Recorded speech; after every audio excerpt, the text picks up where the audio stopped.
علماء کرام کے ساتھ ہماری یہ اختتامی نشست جو گفتگو ہو رہی تھی، مولانا عمران بشیر صاحب آپ سے آغاز کرتے ہیں کہ کچھ بچے جو معذور پیدا ہوتے ہیں اور علماء نے اس پہ بات کی. اب میں سمجھنے کے لیے سوالات یہ کچھ کر رہا ہوں.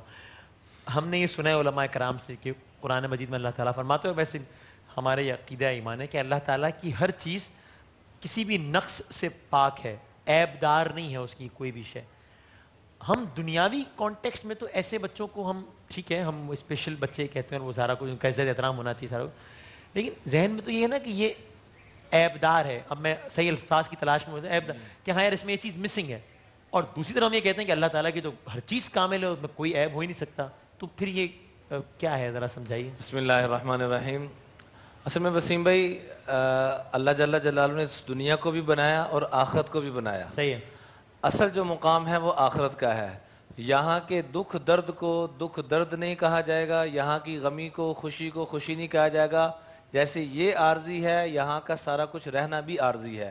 ہمیں جو نظر آ رہا ہے کہ اس بچے میں نقص ہے، عیب ہے، وہ اللہ جل جلالہ اس کے درجات اتنے بلند فرما کر دوسروں کی نسبت اس کے آخرت میں جو مراتب اور جو مقام ہے وہ دوسروں سے بہت آگے نکل جاتا ہے. دوسروں کو ڈبل محنت کر کے ممکن ہے وہ رتبہ حاصل نہ ہو، اس کو اس کے کیے بغیر حرام سے بچ جائے اور اللہ کے جو احکامات ہیں اس کو پورا کرنے کی کوشش کرتا رہے، تو اس کو دوسروں کی نسبت دوہرا اجر و ثواب ملے گا. یہ ضمنی سوال ہے. مثلا اگر کوئی ذہنی معذور ہے، جسمانی ذہنی، تو اس کو تو یعنی ایک عام انسان تو اشرف المخلوقات ہے عقل کی بنیاد پر کہ اللہ تعالیٰ نے اس کو اختیار دیا ہے نیکی یا بدی کا، اس کی بنیاد پر جزا اور سزا ہے. اب اللہ تعالیٰ نے جس کو یہاں عقل سے ہی محروم رکھا ہے تو اس کا تو پھر وہ اچھا یا برا عمل کرنا اور اس کی بنا پر جنت اور جہنم میں جانا، یہ کانسیپٹ بھی ختم ہو گیا نا اس کا. تو اس کیس میں یہ مثال کیسے صادق بیٹھے گی کہ یہاں اللہ نے اس کو ایک چیز سے محروم رکھا ہے، وہاں اس کو اجر دے دے گا اور جنت میں ڈال دے گا، کیونکہ اس کی تو بنیاد ہی نہیں بنی جزا اور سزا کی، کیونکہ سینس نہیں ہے اس کے پاس. تو دیکھیں اللہ جل جلالہ جب اس کا امتحان ہی ختم کر دیا تو امتحان ہوگا تو جزا سزا کا معاملہ چلے گا. لیکن ایسے لوگوں کو جیسا کہ حدیث پاک میں پہلے بھی عرض کر رہا تھا سحری کے وقت بھی کہ اللہ جل جلالہ جس بندوں کو نوازنا چاہتے ہیں اللہ جل جلالہ ان کے اوپر ہی ایسے امتحانات لا کر ان کے رتبے اور درجات بلند کرتے ہیں. لہٰذا یہ وہ لوگ ہیں کہ جو بغیر امتحان دیے ہوئے بھی اللہ کے اعلیٰ لوگوں میں شمار ہوتے ہیں اور اعلیٰ درجے والے شمار ہوتے ہیں. صحیح ٹھیک. مفتی سہیل صاحب ہم ایک اور بھی بات آتی ہے نا کہ جب کوئی کرم ہو جاتا ہے کسی مصیبت سے بچ جاتے ہیں، اللہ کا کرم ہو گیا، ہم کہتے ہیں اللہ کا کرم ہو گیا، اللہ نے بچا لیا جی. اگین یہ سمجھنے کے لیے ایک سوال ہے، تو اگر کسی کے ساتھ کوئی دوسری صورتحال ہو جاتی ہے تو کیا مطلب؟ کرم تو شامل حال اللہ کا ہر حال میں ہوتا ہے، تو پھر اس صورت میں کیا کرم نہیں ہوگا؟ کیا کہیں گے؟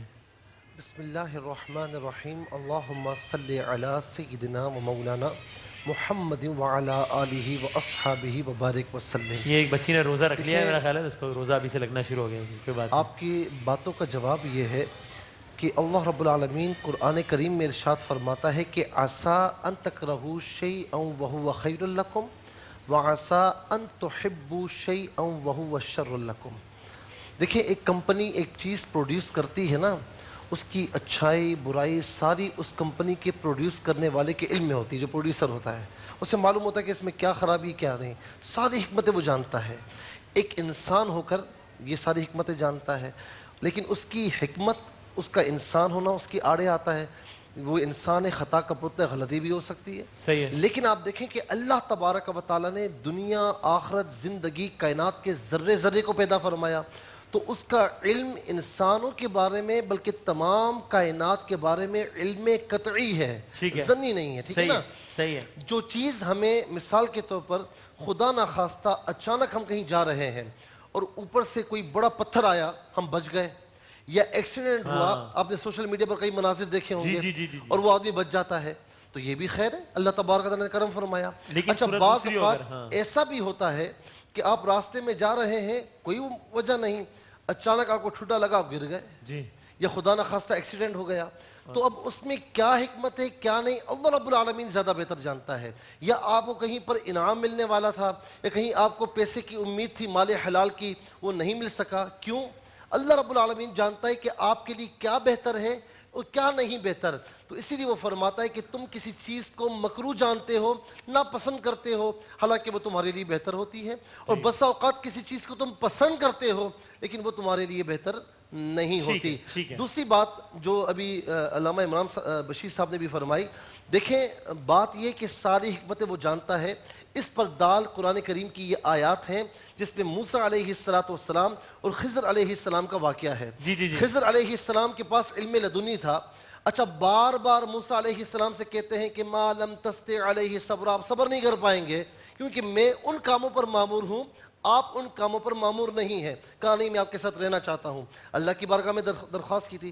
راستے میں جا رہے تھے تو کسی بستی میں پہنچے تو وہاں پر جو ہے وہ بلکہ ایک دریا کے کنارے پہنچے تو ان کشتی والوں سے کہا کہ ہمیں ذرا پار کرا دیں. انہوں نے کہا پیسہ لیں گے ہم، اس کے بغیر نہیں کریں گے. بہرحال بیٹھ گئے. راستے میں کیا کہ کشتی کو یعنی وہ بے عیب تھی، اسے عیبدار بنا دی. تو موسیٰ علیہ السلام نے فرمایا کیا کیا آپ نے؟ ایک کشتی آپ کو لے کر جا رہی ہے اور آپ نے خامخواہ اسے عیبدار بنا دیا. تو آپ نے فرمایا دیکھو میں نے آپ سے کہا تھا کہ اب صبر نہیں کر پائیں گے. کہا نہیں اب صبر کروں گا. آگے گئے تو ایک بستی میں پہنچے، وہاں انہوں نے مہمان نوازی نہیں کی اور جب باہر نکلے تو دیوار ٹوٹ رہی تھی، اسے بنا دی. یہ کیا کیا آپ نے؟ اتنے برے لوگ ہیں اور آپ صبر نہیں کر پائیں گے. پھر کہا کہ نہیں میں اب صبر کروں گا. آگے گئے، ایک بچہ کھیل رہا تھا، اسے مار دیا، قتل کر دیا. قرآن کہتا ہے. اب اس کے بعد فرمایا کہ اب میرے راستے آپ کے راستے جدا ہیں. اب میں بتاتا ہوں کہ حکمت کیا تھی.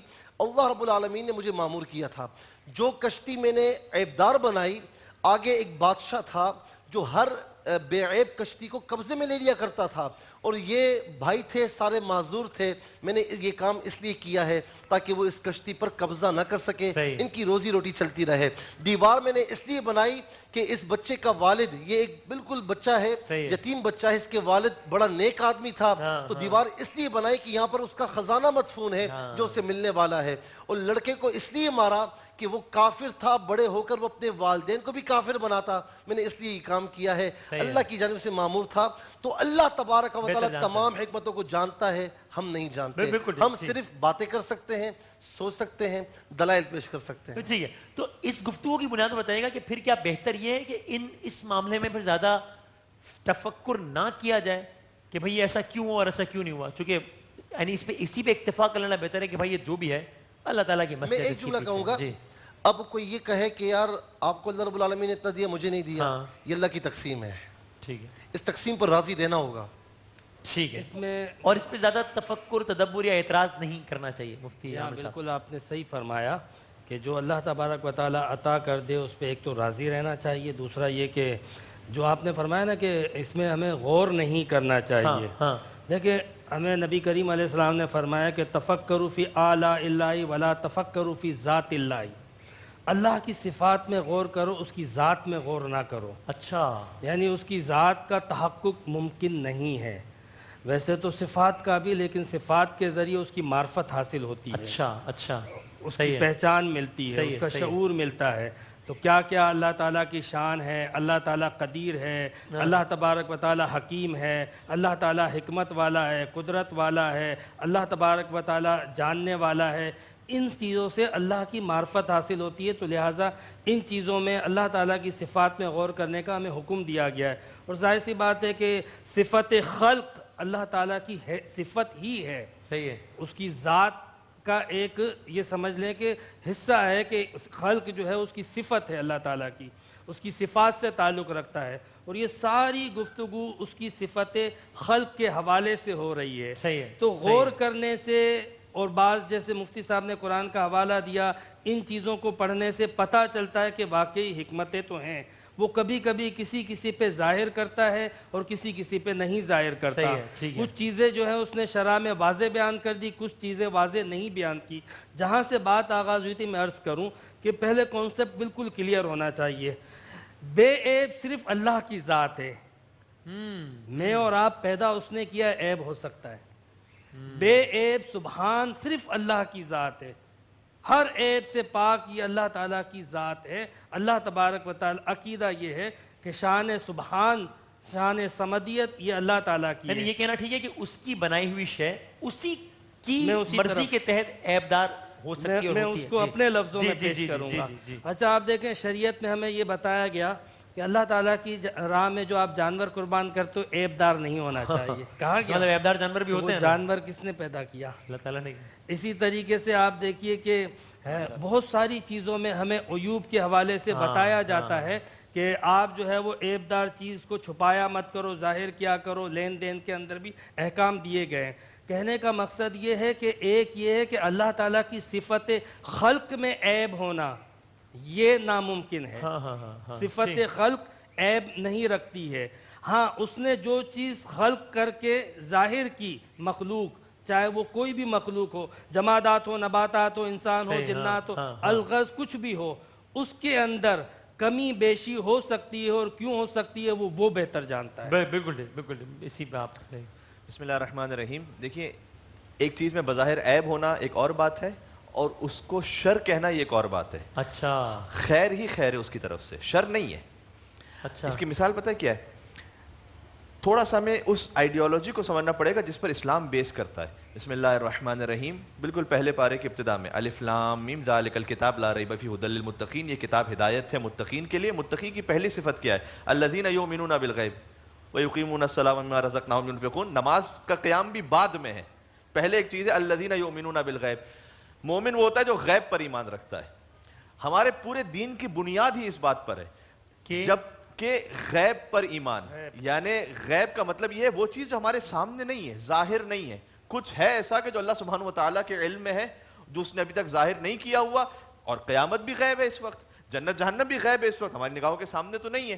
لیکن جب آپ اس پر ایمان رکھتے ہیں اور یہ سمجھ جاتے ہیں کہ اچھا یہاں جو ایک بظاہر چھوٹا سا عیب ہے، چھوٹا کیوں کہہ رہا ہوں، دنیا کے حساب سے تو بڑا عیب ہو سکتا ہے، کسی کی ٹانگ نہیں، کسی کی آنکھ نہیں ہے، لیکن اگر وہ دیکھے گا کہ اس کو مقابلے میں نعمت اللہ کی عطا کر رہا ہے، اس کے مقابلے بہت حقیر لگے گا اسے. ٹوٹیلٹی میں دیکھے گا اگر. وہ کیا ہوگا؟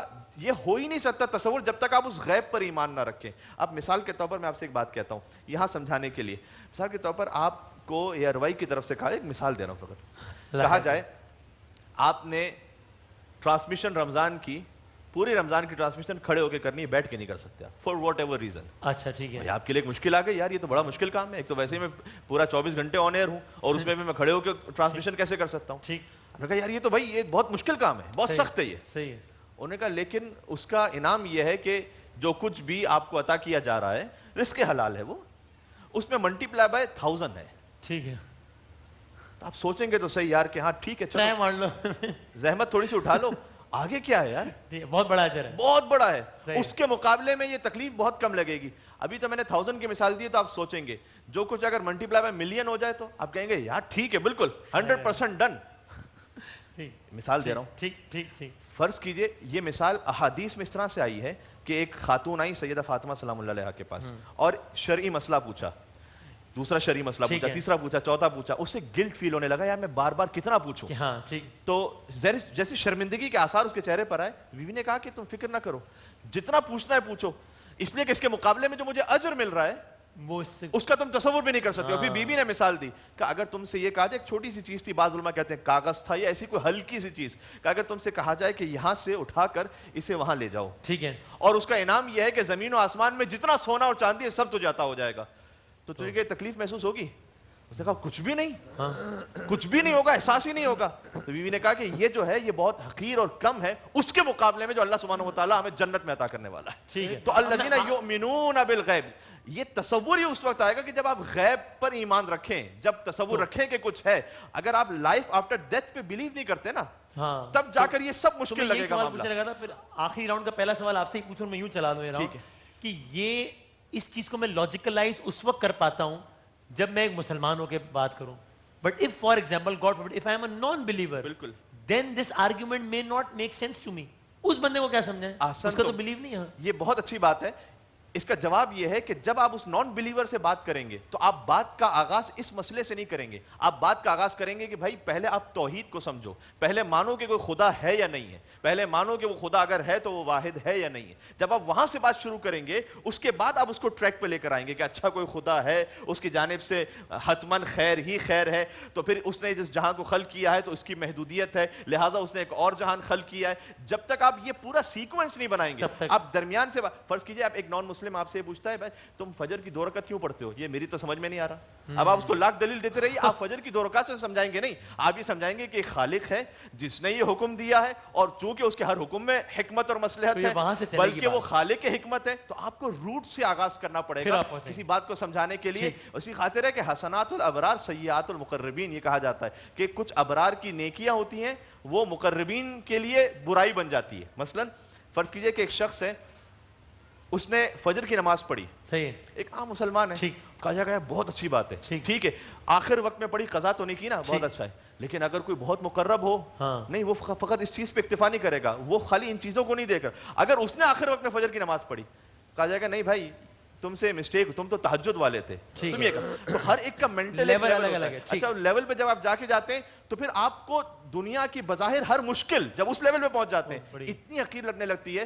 مجھے بتائیے کربلا سے بڑی کیا مشکل ہو سکتی ہے بظاہر دنیاوی اعتبار سے؟ بھائی جس کے سارے اعزا اقربا مار دیے گئے, 3 دن کا بھوکا پیاسا رہا گیا, جس کے لاشوں کو پامال کر دیا گیا, جس کے سر کو کاٹ کے 9 کے نیزہ پر بلند کر دیا گیا. اس وقت وہ الگ بات ہے کہ وہ معجزہ الہی کے ذریعے سے تلاوت قرآن فرما رہے تھے اور یہ سمجھا رہے تھے کہ دیکھو جس میں حسین اور سر حسین میں جدائی ہو سکتی ہے, لیکن حسین اور قرآن میں جدائی نہیں ہو سکتی. لیکن بظاہر یہ سارے مصائب تو ہے نا, بیویاں اسیر ہو گئیں. حضرت زینب سلام اللہ علیہ کا ایک جملہ ہے دربار یزید میں, دربار ابن زیاد میں, جب ان سے کسی نے تنزن یہ کہا کہ کیسے حالات رہے, تو کہا ما رأیت الا جمیلا, میں نے سوائے حسن و خوبی کے کچھ دیکھا ہی نہیں ہے. ارے اتنے مصائب کے بعد حسن خوبی کیا ہے؟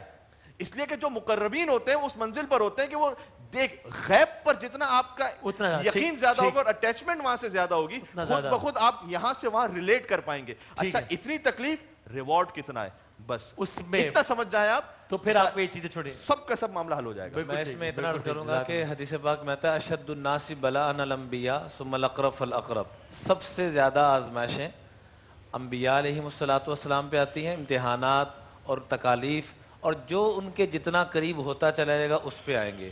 دوسری حدیث میں آتا ہے, اب بات تو آگے کہ فلاں میں معذور ہے, فلاں کرنا کیا چاہیے, صحیح, تو حدیث پاک میں آتا ہے یود اہل العافیت یوم القیامہ حین یعطی اہل البلاء الثواب, جب کل قیامت میں مصیبت زدہ لوگوں کو اجر و ثواب دیا جائے گا تو جو دنیا میں سکھ چین کے ساتھ رہتے تھے وہ تمنا کریں گے کاش ہمارے جسموں کو کینچیوں کے ساتھ کتر دیا جاتا, چونکہ یہاں اتنا زیادہ اجر ملتا ہے, یہاں اتنا زیادہ اجر, کیونکہ اس وقت پھر غیب کی نگاہ کھل چکی ہوگی ان کے لیے, غیب کی نگاہ کھل چکی ہوگی. اس لیے یہاں پر اگر کسی پہ بھی آزمائش ہے تو امی جان امی عائشہ فرماتے ہیں رضی اللہ تعالیٰ عنہ کہ جب بھی کوئی حالات آئے تو نبی کریم صلی اللہ علیہ وسلم کے حالات کو دیکھ لیا کرو, ان کے دکھوں کو, تکلیفوں کو دیکھ لیا کرو, تم اپنے دکھوں کو بھول جاؤ. سبحان اللہ, واہ واہ. آخری کامنٹ حضرت شیخ عبد القادر جیلانی رحمۃ اللہ علیہ کے بارے میں آتا ہے کہ واعظ فرما رہے تھے, کسی نے آ کے ان سے کچھ کہا تو آپ نے ایسے قلب کی طرف دیکھا اور فرمایا الحمدللہ. اچھا, پھر تھوڑی دیر بعد وہ شخص آیا اور اس نے کچھ کہا, آپ نے ایسے دیکھا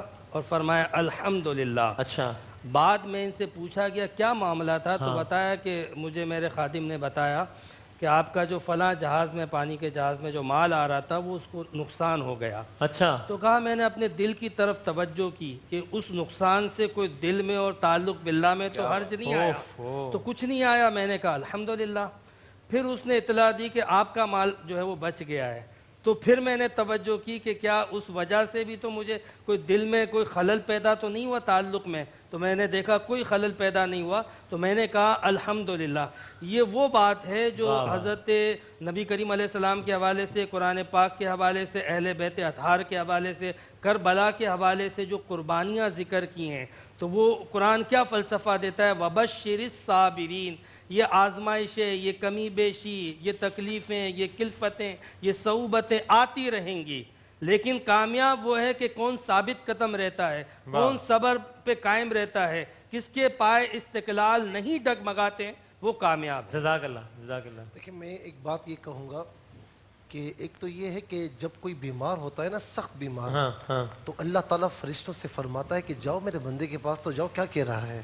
اچھا, جب وہ بندے کے پاس آتے وہ صبر کرتا ہے اور اللہ کی بارگاہ میں جا کر فرشتے گواہی دیتے ہیں کہ مولا کریم وہ صبر کر رہا تھا, الحمدللہ کہہ رہا تھا, مولا میں ہر حال میں راضی ہوں.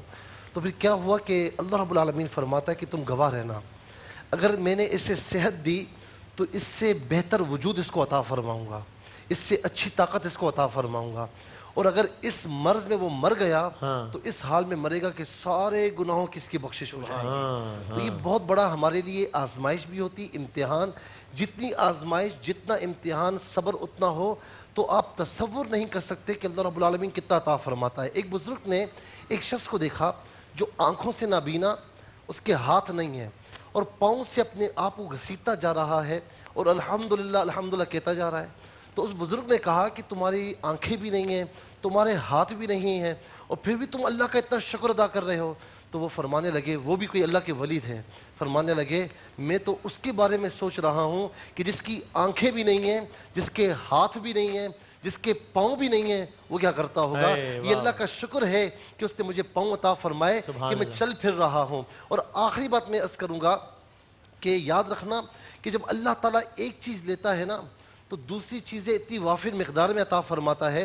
میں ایک مثال دوں گا، کئی لوگوں کو آپ نے دیکھا ہوگا سوشل میڈیا پر کہ ویل چیئر پر ہے لیکن بڑے بڑے اعلیٰ کارنامے تعلیم کر رہے یافتہ بڑے بڑے کارنامے۔ اور اس کے علاوہ میں نے نابیناؤں کو دیکھا ہے، وسیم بھائی ان کا حافظہ اتنا خطرناک ہوتا ہے، اتنا تیز ہوتا ہے کہ آپ ایک مرتبہ ان کو ہاتھ پکڑوا لیں وہ بتاتے یا ہیں۔ آپ کی آواز وہ سن لیں، دوسری مرتبہ اگر آپ ان کے روم میں جا کر ایک آواز لگائیں گے فوراً وہ آپ کا نام لیں گے۔ اور عام طور پر جو بینا ہیں وہ قرآن حفظ کرتے ہیں، بعض اوقات کچا ہو جاتا ہے، اللہ رب العالمین بچائے، لیکن نابینا مجھے ایک بتا دیں کہ جس نے حفظ کیا ہو اس کا قرآن کبھی کچا نہیں ہو۔ واہ، جزاک اللہ، جزاک اللہ، بڑی نوازی، بہت شکریہ۔ مسلمان ہر حال میں راضی رہتا ہے۔ فارسی زبان میں نابینا کو احتراماً روشن دل کہتے ہیں۔ اچھا، واہ واہ، ہمارے ایک لفظ ہے اندھا جو تھوڑا سا برا لفظ ہے، یہ کہتے ہیں نابینا، اس کو وہاں کہتے ہیں روشن دل۔ اس کی آنکھوں کا نور تو بظاہر نہیں لیکن دل اللہ نے اس کا روشن کیا ہوا، تو بڑا خوبصورت لفظ استعمال کرتے ہیں۔ اور اسی دیکھیں وہ اسی مثال میں اگر فرض کیجئے آپ کو کوئی 30 دن تک کھڑا ہوا دیکھے گا ٹرانسمیشن، وہ کہے گا یار بڑا ظلم ہو رہا ہے، بڑا مشکل میں، اگر آپ کے دماغ میں پیچھے ریوارڈ ہوگا نا آپ کو کوئی تکلیف نہیں ہو رہی ہوگی، آپ سکون میں ہوں گے۔ اگر وہاں سے ریلیٹ ہے نا کا جو ذہن ہے متصل ہے پھر اس سے تکلیف نہیں ہو رہی ہوتی۔ جزاک اللہ، بہت شکریہ چاروں علماء کرام کا۔ اور واقعی اگر چیزوں کا ہمیں خاص کانٹیکس میں لیں کہ کس مصیبت کے بدلے وہاں کیا عطا ہو رہا ہے یا کس عبادت کے بدلے وہاں کیا عطا ہو رہا ہے، تو واقعی یہاں پر دنیاوی مشکلات بڑی چھوٹی چھوٹی لگنا شروع ہو جاتی ہیں۔ اللہ تعالیٰ اس پر عمل کرنے بھی ہم سب کو توفیق عطا فرمائے انشاءاللہ۔ زندگی رہی، صحت و سلامتی رہی تو انشاءاللہ دوسرے عشرے کی آخری افطار نشریات کے ساتھ 2:30 پر حاصل ہوں گے۔ تب تک کے لیے اللہ حافظ۔ رحمت کبریا جلوہ گر ہو گئی